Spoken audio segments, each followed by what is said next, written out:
Voici la Strat AEFR de Crazy en 4vs4, la pince, en anglais, dite The Clamp.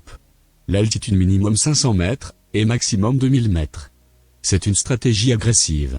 Cette strat est optimale pour 4 Spitfire 24. Avec 2 ou 4 roquettes maximum. Le but est de créer 2 squads. Une Alpha Squad qui part à gauche, et une Bravo Squad qui part à droite. Chaque squad est composé d'un wingman et un finger. Les squads partent à 30 degrés à gauche ou à droite. Le but est de forcer les ennemis à entrer en 2v2 bien distincts, notre terrain de jeu.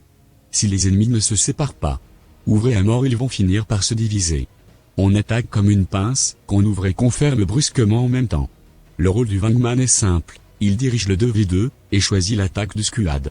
Le rôle du winger est de rester collé à 500 mètres maximum, jusqu'au moment où l'attaque est choisie. Il informe sa position constamment au wingman. Voici les 4 types d'attaques. Le one-one, le double head-on, le trap, la pince verticale. Attaque numéro 1. Le one-one. Le wingman choisit le sien, et attribue l'autre à son finger. Dès qu'il donne son signal, on rompt la formation et on attaque. Attention au head-on. Il est suicidaire. La meilleure option reste le slide. Attaque numéro 2. Le double head-on. Les ennemis étant décalés.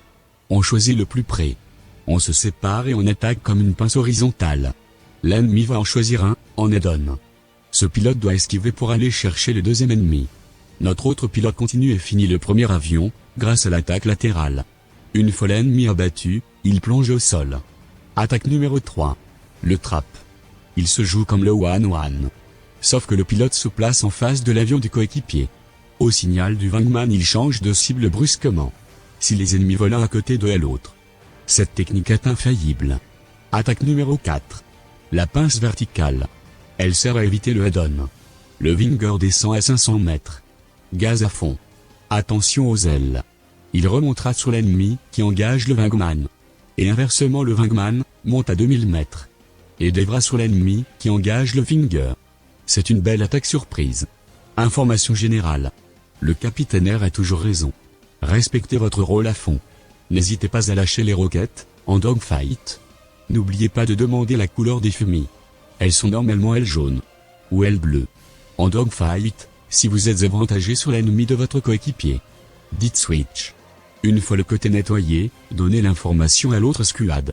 Une fois mort, on se met en caméra avion en priorité. On donne des informations. Et seulement des informations sur l'ennemi.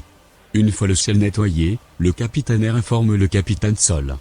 C'est le capitaine R qui dit qui fait quoi. Si vous allez recharger ou pas. La meilleure arme reste la communication. Soyez informés de bonne humeur.